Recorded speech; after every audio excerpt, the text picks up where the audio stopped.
hear the word Japan and the first thing that might come into your head is judo, anime, samurais, etc, etc. But I can almost guarantee if I ask you to think of a Japanese food, you'll think of sushi. Not right now. What? It was ramen? Come on guys, it's sushi! Everyone thinks of sushi when they think of Japan. Are you sure you're thinking of ramen? I guess people think of ramen too, but let's leave that out for a second. Now, let's jump straight into it. Ready? Ever wonder what it would be like to be a pan and have rice rain down on you? No? Me neither. Don't forget to wash your rice at least 3 times, guys, and add your water. There's one thing I've noticed. In Japan, practically everyone uses rice cookers, and we've lost the skill of cooking rice on a stove using a normal pan or pot. And I tell you what, it's not as easy as it looks. You need to get just the right amount of water in there. And look at that rice. Perfecto. That's what you call perfection sushi rice. Perfection sushi rice. I mean, perfect sushi rice.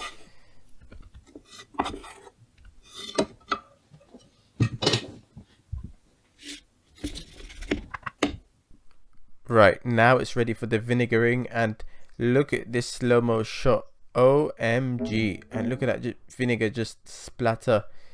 Next you want to fold it, not mash it up because it will end up like mochi. So yeah, fold it up and down until you get that perfect flavor of sushi rice over each and every single grain.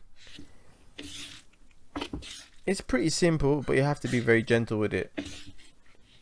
Here's another shot of the folding process. You know, the first time I ever had sushi, I thought, this is the simplest food you can have. Just rice and fish. I didn't even know it had vinegar in it. But that's it done. Look at that. Cover your sushi rice with a towel if you want to store it for a bit. Next up, beautiful sashimi. And yes, I'm not cutting my own fish because that is long. I'm just going to get it from the not the convenience store, from the supermarket. All nice and sliced up, ready to go. Tamagoyaki, egg omelette, yum yum. Not what you think an egg might taste like. I've got a sweet flavor. And here I've got a bowl of ice and water. It will help with the sushi making process so it doesn't stick to your hand. You'll see what I mean now.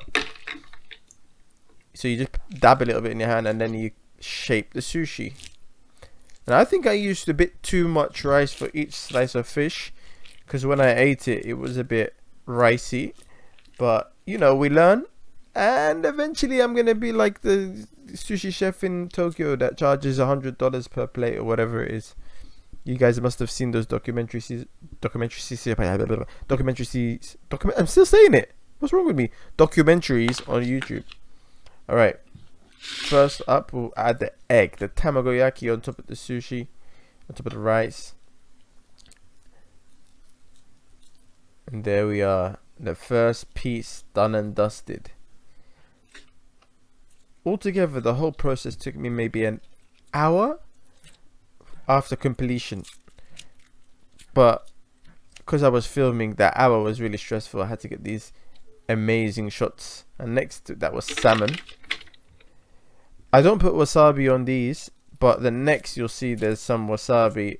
Depending on how you like your sushi, you might like a lot of wasabi, a little bit of wasabi. Me personally, I like wasabi. I don't like too much. I don't want to get that brain weird feeling when your brain goes into like a thingy bob. What's it called? You know what I'm talking about? Where it hits your nose. That was just the tuna just now. And another slow-mo shot. This is me patting it. Look at that. I'm a sushi chef. Oh my god. And then add that wasabi. And you know, I've watched quite a few sushi chefs in my time. I trained with a Grand Sushi Chef Master, Michelin star, and yeah, he was like, "You're the next prodigy in sushi making." I'm like, "Yeah, I know. Thank you. I'm gonna make a YouTube channel." And start a little cooking thing here, and yeah, we'll see where it goes. If you can't tell, that was a big fat lie or a joke. Lies are carried, like people carry lies on. I'm just joking here. Okay, chill. I'm just cutting up a little bit of cucumber and some avocado to make ready for the sushi rolls. I like to have avocado, cucumber, a bit of crab meat. Well, it's imitation crab meat, not the real deal, the cheap stuff, but it tastes quite good. Put that in a roll and drizzle it with a bit of mayonnaise. It might not be the most Japanese recipe, but they definitely do have avocado, cucumber, and crab meat in there. I was gonna put some tamagoyaki in there, the egg omelette, but I completely forgot. Here I have the bamboo rolling mat, which you can buy from Daiso, which is a 100 yen shop, 70 cents or 100 or $1 if you like. Sorry, very cheap and essential if you want to make the rolls. So it's nice and easy. Just layer the seaweed, the nori, and then put a layer of rice on top. Make a little rice bed if you like, and then you can start layering your cucumber, your avocado, whatever you want to put in there. You can practically put anything sushi-ish in there, if that makes sense. I'm just picking apart the imitation crab meat, just to kind of spread it out a bit. You can make giant ones of these. There's like really big mats you can buy. I got a little nice mini one, but you can get one that's really big. Get a massive sheet of seaweed, and then you can have a giant burrito like roll and just enjoy it. There we are. Drizzle a bit of the mayo, and bon appetit. No, not yet, not quite yet. Let's roll it. How's it gonna turn out? How's it gonna happen? Is it gonna? Am I doing it right? I think I did it a bit wrong actually, but it still worked out in the end. As you can see, I don't think the bamboo mat is meant to go inside like that, but it does and it works, so I'm happy with it. It's my first attempt at making sushi, and I am well pleased with that. And let's slice it.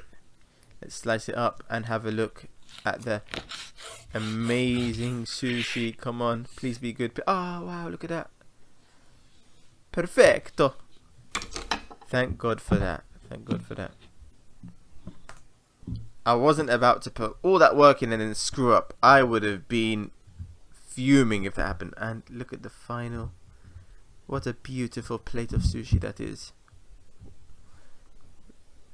That's something I can remember. And look at that shot. Ooh. Beautiful, beautiful, very nice. And then of course slow-mo drizzle of soy sauce. And that's not how you drizzle the soy sauce, okay? Just doing it for fun. Hey YouTube, I hope you enjoyed that video. More cooking to come, and hopefully I get better at what I do. Why don't you guys try making some sushi at home? It's not stressful at all. It's not difficult. Don't forget to like and subscribe for more videos on Japan. I have lots of plans. Abu-chan in Japan. Until next time, sayonara.